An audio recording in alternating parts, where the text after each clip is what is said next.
Hey there guys, Mike here from Sell Your Service. One of the most common questions that I'm asked... Man, what is going on with my hair? One of the most common questions that I'm asked is about choosing the right niche for your marketing funnel business. There was a couple of comments on one of our previous videos to do with Ryan Dice and Ryan Dice teaching us how to sell a marketing funnel.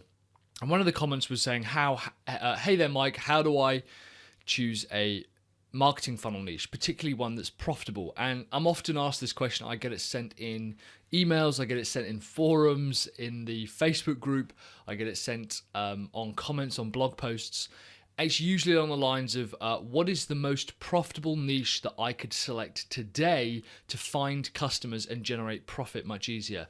The problem with that question is I think it's a misunderstanding of what a niche is. A lot of niche marketers, in fact, a lot of marketers in general will often say to me, oh yeah, niche marketing, I'm really into it. All right, what kind of niche are you into? Yeah, I only do funnels for small businesses. Right, well that's not a niche, is it? That's 99.9% of the market that's out there. That's like 90% of the UK's GDP. So our understanding of what a niche is, I think, is a little bit skewed, and I want to go over how marketing funnel businesses can really find a niche and the mindset shift that you need to be able to take in order to find a niche that is profitable. So I think a lot of people ask me, oh Mike, what's a good niche to go into? Because they are expecting me to tell them, if you go after florists, they've got tons of money, they've got tons of disposable income. Or if you go after paper manufacturers, or if you go after sports coaches, or if you go after artists who only do work in the medium of clay, that suddenly they'll find this magic group of people who have got money to spend on their business. The reason that doesn't work is because it misunderstands what a niche is.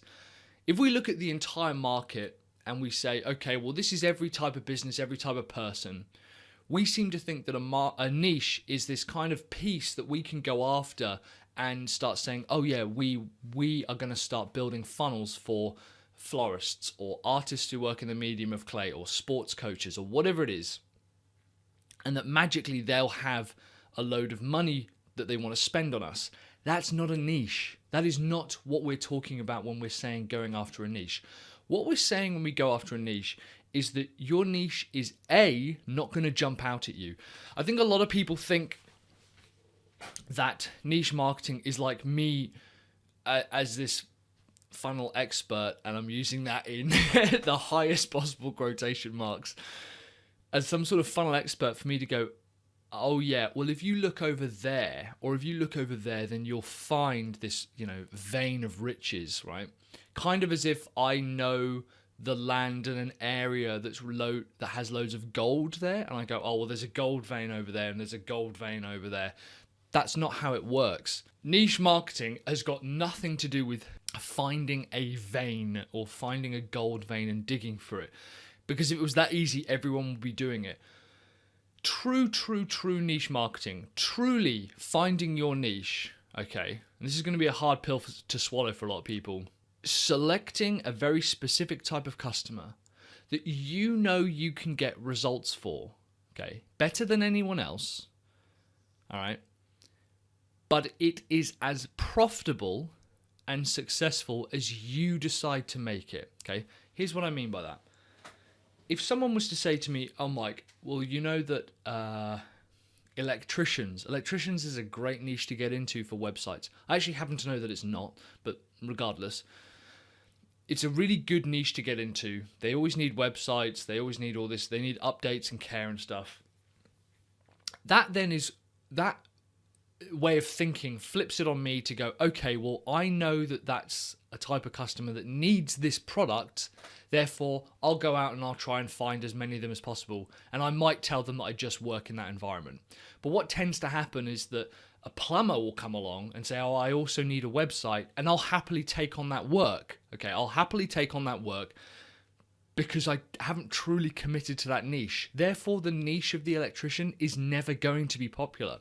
Now, if I flip that and said that I'm only going to work with businesses who manufacture photo frames, I'm pointing at a photo frame behind the camera, and I say I'm only going to build funnels for businesses that build photo frames, and I dedicate everything I can to helping photo frame businesses. I talk about their problems, I talk about the problems in their industry, I talk about their customers, I talk about the things facing their industry, the changes, the threats, the opportunities.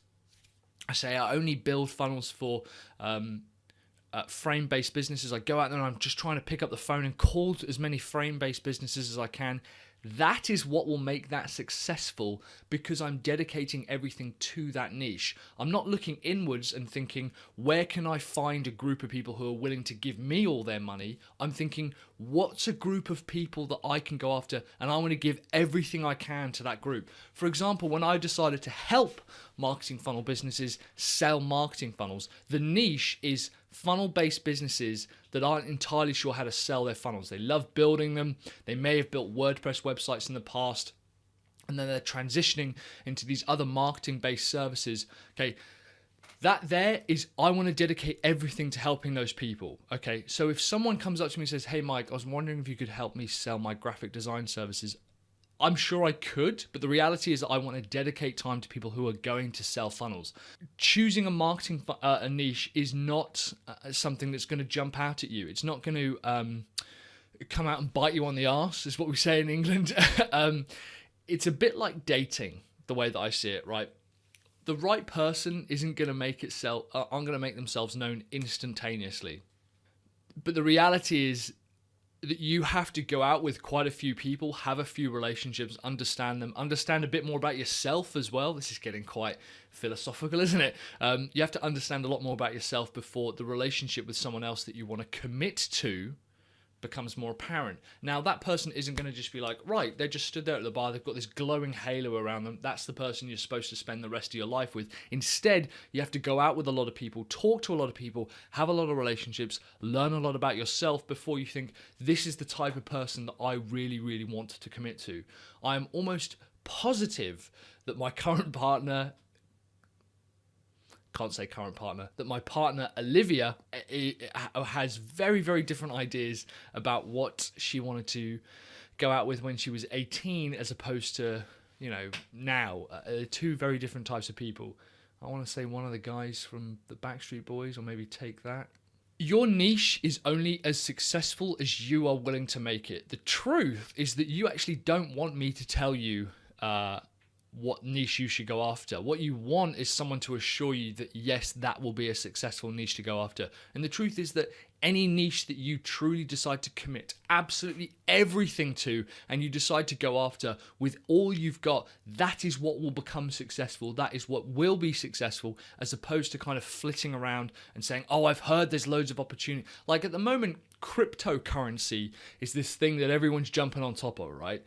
And it's a bit like the only person who makes money during the gold rush are the people selling the picks and the axes, right?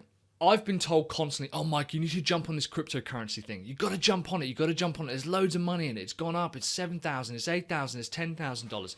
Now, the irony is that the people who have been telling me to invest in cryptocurrency have been doing it for maybe 4 months. I've been investing in some of the technology that builds cryptocurrency for over 3 years now. So I'm truly well versed in understanding what types of things where I should be putting my money in. But what's interesting is it's kind of like when people say the less time you've been playing golf, the more likely you are to instruct on someone on where they're going wrong in their swing. People have these kind of opportunities jump out at them and they're like, oh, cryptocurrency is where it's at. That's where I should be putting my money. Or that's where I should be building marketing funnels. Or I should be finding niches for my marketing funnel business around cryptocurrency. Jumping on trend to trend to trend to trend is bandwagon jumping, and all it's going to cost you is a lot of time, a lot of money, and you're never going to truly find success with any of it, as opposed to understanding as much as you can about your market, turning it around and thinking, okay, well, who do I want to help? Who do I want to dedicate everything to? Again, my girlfriend Liv, she is a runner. She loves runners. She understands what it's like to not be able to run. We were in a car accident a number of years ago, and it basically meant that Liv wasn't able to run. I wasn't able to run. We had to learn to walk again. We had a lot of therapy. So Liv wants to dedicate everything that she's got to helping people who couldn't run get back to running. That's the niche that she's gone after. She gets people running again, right? That's all she wants to do.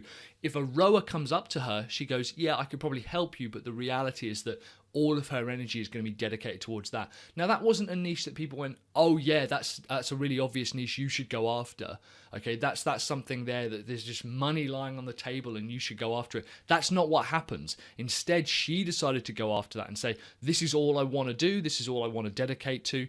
The interesting thing about niches is that it seems like they were just sitting there waiting with money, like this market, this group and pocket of people were sitting there waiting with money when they become successful. It's a bit like people going, why didn't I think of that? Or, yeah, that's so obvious. That's actually because someone's gone after, carved out that niche. That's what we mean, carve out the niche. The niche isn't sat there. It's not like this big divot that you're going to stumble across. You've got to carve it out. You've got to dig it up, and you've got to keep burying yourself and putting energy into that market. It's not the other way around. It's not going to something that's jump out to you. So the truth is that any niche that you pick could be profitable depending on how much time and energy you want to dedicate to it. Stuart Walker from Niche Hackers has something like a list of like 1,700 different niches, and the truth is any of them could be profitable. Any of them could be profitable if you are willing to dedicate enough time, all of your content, all of your marketing, all of your YouTube videos and your blog posts and your emails and your products, your services, the language. If everything is focused towards that one niche, that's what makes it successful. It's not some joker wearing Adidas, is that? An Adidas hoodie telling you, oh yeah, the most successful niches are cryptocurrency and, LED lighting. That's not the way that works. You have to go and choose a niche, and then you have to kind of put on your big boy pants or your big girl pants and decide to focus on that and dedicate yourself to it. Cool. That's enough rambling for now. I'm going to see you guys later. Thanks very much for watching.